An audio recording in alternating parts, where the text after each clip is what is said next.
قید عشق novel by Yaman Eva episode 46۔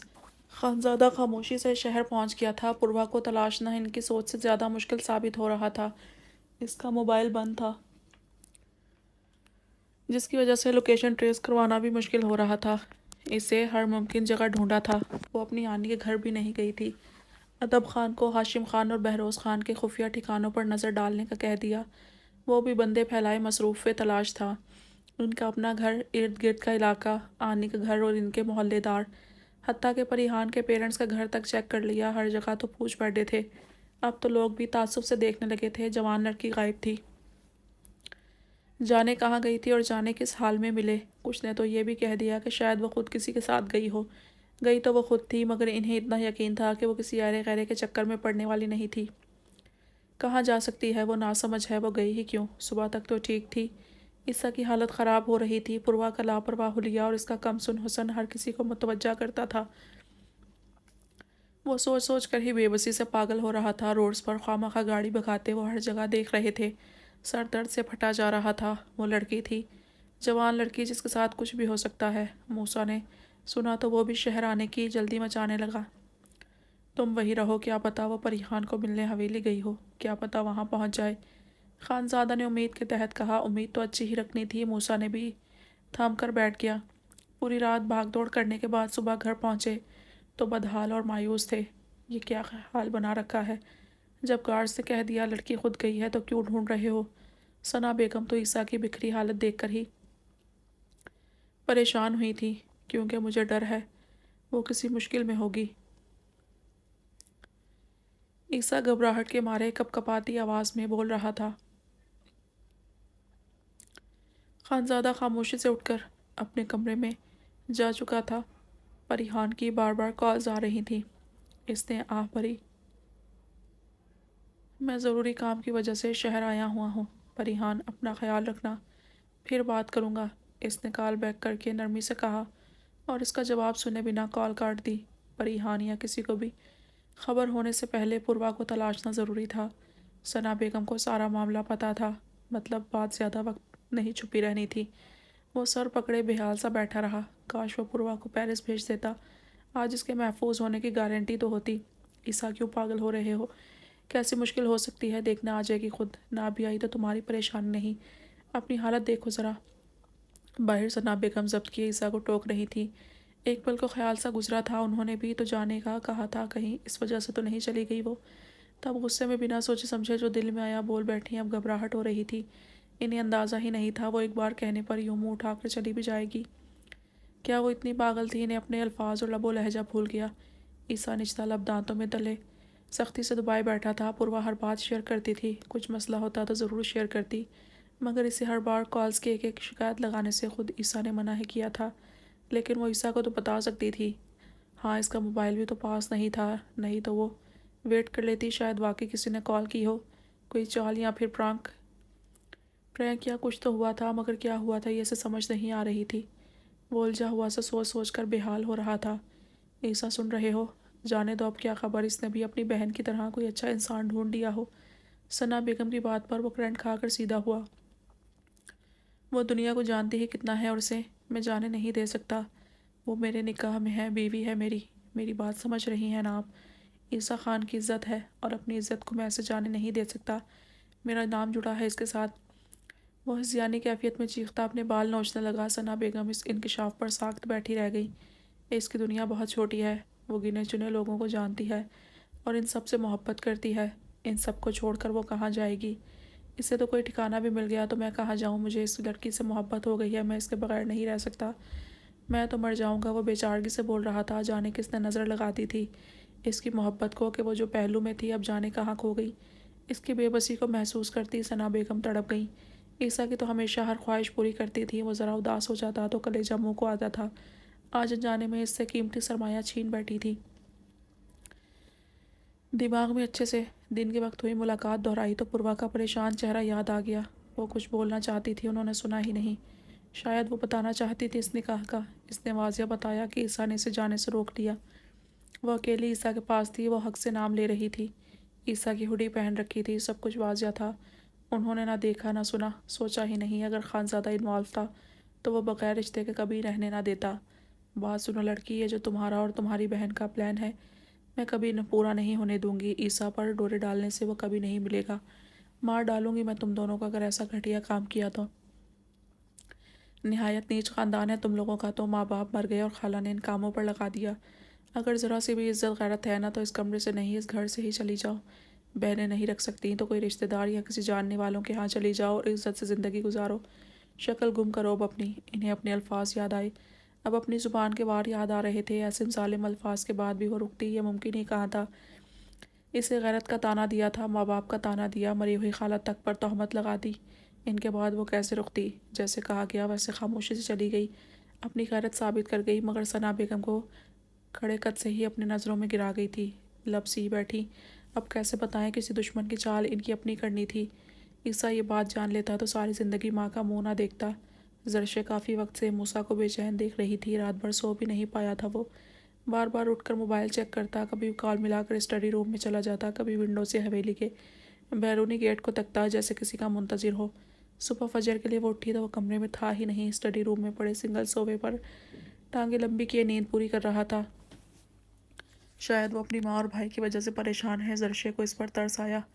Khan جی، آپ کے لیے چائے بنا لاؤں؟ زرشے کے جانے پر وہ آنکھ کھول کر اسے دیکھنے لگا تو اس نے جھجک کر پوچھ دیا، نہیں نہیں، بس تھوڑی نیند پوری کرنا چاہتا ہوں، ایکچولی بزی تھا، ذرا سو نہیں پایا۔ وہ اٹھ کر گردن دائیں بائیں کرتا، بھاری آواز میں وضاحت دیتا کمرے میں پہنچا۔ زرشے نے خاموشی سے اسے دیکھا۔ آپ عیسیٰ بھائی کی وجہ سے پریشان ہیں نا؟ بیڈ کے پاس رک کر اس نے نرمی سے پوچھا۔ تکیے پر سر رکھتے موسیٰ کے لبوں پر مدھم سی مسکراہٹ آ گئی۔ ایک گہری نظر اس کی اپنی فکر میں مبتلا چہرے پر ڈالی، اپنائیت کا احساس وجود میں سکون سا بن کر اترا تھا۔ وہ تو پہلے ہی عزیز تھی، پھر ایسے فکر کرتی تھی تو سیدھی دل میں اتر رہی تھی۔ اس نے بے ساختہ ہاتھ اس کی طرف بڑھایا۔ زرشے نے سوالیہ نظر سے دیکھا اور جھجک کر ہاتھ اس کی چوڑی ہتھیلی پر رکھ دیا۔ موسیٰ نے نرمی سے اس کے نازک ہاتھ پر لب رکھے۔ عیسیٰ ٹھیک ہے اور انشاءاللہ ٹھیک رہے گا، تھوڑی دیر بیٹھ جاؤ میرے پاس تو میری بھی تھکر اتر جائے گی۔ موسیٰ کے بوجھل لہجے اور ہاتھ پر محسوس ہوتے لمس پر وہ جھیم گئی۔ آگے بڑھ کر اس کے پاس بیٹھی تو اس کے ہاتھ کو اپنے رخسار سے لگائے لیٹ گیا۔ نظر زرشے پر جمی ہوئی تھی۔ آپ نے سونا نہیں ہے؟ زرشے نے اسے یکٹک خود کو دیکھتا پا کر بے ساختہ ٹوک دیا۔ سو رہا ہوں۔ توبہ، تم تو دیکھنے پر بھی لڑتی ہو۔ وہ مسکراہٹ دبا کر خفگی جتاتا کروٹ بدل کر اس کی گود میں سر رکھ گیا۔ زرشے پہلو بدل کر رہ گئی تھی۔ فکر نہیں، لڑ نہیں رہی میں تو بس آپ کی تھکن کے خیال سے، وہ وضاحت دے دی سٹپٹا رہی تھی۔ اب ٹھیک ہوں، تمہیں تھوڑا سا تھکنا پڑے گا۔ اب اس کے یوں بیٹھے رہنے کی طرف اشارہ دیتا آنکھیں بند کر گیا۔ یعنی احساس تھا مگر کوئی چارہ نہیں تھا۔ سکون بھی کیا چیز ہے، ملنے لگے تو انسان پرواہ فکر بھلائے خود غرض سا ہو جاتا ہے۔ زرشے شرمیلی مسکراہٹ لیے اس کا مغرور چہرہ پورے حق سے دیکھتی جا رہی تھی۔ اسے بتا نہیں سکی کہ وہ اس کے یوں حق جتانے پر کتنی مغرور ہو جاتی ہے۔ چاہے جانے کا احساس ہر تھکن اتار دیتا ہے۔ پریحان اپنے کمرے میں کروٹیں بدلتی سونے میں ناکام ہو رہی تھی۔ خانزادہ نے اچھی خاصی ناراضگی جتا دی تھی۔ شاید واقعی سے اب اپنا خیال خود رکھ لینا چاہیے، مگر وہ پوروا کے معاملے میں بے بس تھی۔ اسے جب عیسیٰ کے پاس چھوڑنے کا ارادہ کیا تھا وہ کتنی دیر منتیں کرتی رہی تھی کہ پریحان کے ساتھ جانے کو تیار ہے، مگر عیسیٰ کے پاس نہیں جانا پریحان کا دل نہیں مان رہا تھا۔ پھر بھی سمجھا بجھا کر اسے خاموش کروا دیا۔ اب وہ بات کرتی تھی تو نارمل لگتی تھی۔ عیسیٰ شاید خیال رکھ رہا تھا لیکن اس کے لہجے میں پہلی جیسی کھنک نہیں ہوتی تھی۔ اب وہ لاڈ سے نہیں بولتی تھی، اب وہ نہ ملنے کی ضد کرتی تھی نہ اس کے پاس آنے کی۔ پر عیسیٰ کے پاس بھیجنے کا کہا مان گئی۔ عیسیٰ کی یوں ٹکٹ پھاڑ کر اسے روکنے کی ضد پر رکنے کا کہا تو بھی چپ ہو گئی۔ پریحان کو یوں اس کا بدل جانا دکھی کر رہا تھا۔ یہاں وہ کھانا نہ کھائے تو پرواہ کرنے اور خیال رکھنے والے لوگ موجود تھے، اور جانے پرواہ صحیح سے کھاتی تھی یا نہیں۔ جب سے ثنا بیگم گئی تھی پریحان کا دل خوف سے بھر گیا تھا۔ اوپر سے پروا نے جب کال پر بات کی تو وہ اداس لگی، خانزادہ کے ڈانٹنے سے بھی خائف تھی، مگر پروا کو نظر انداز کرنا بھی تو ممکن نہیں تھا، اور اب خانزادہ نہ کال اٹھا رہا تھا نہ بات کر رہا تھا۔ دونوں کو سوچتی الجھتی وہ سو گئی۔ صبح کے قریب اٹھی تو پھر سے کال ملائی۔ اس بار اس نے کال بیک کر کے کام کا کہا اور کال کاٹ دی۔ پریحان کو صاف محسوس ہوا جیسے بہانہ بنا رہا ہے۔ اس نے پروا کا نمبر نکال کر میسج ٹائپ کیا، پروا میں نے بات کر لی ہے، تمہیں پریسا آپی کے پاس بھیج دوں گی۔ عیسیٰ کی ماما کے سامنے کم جانا اور ان سے زیادہ بات بھی مت کرنا،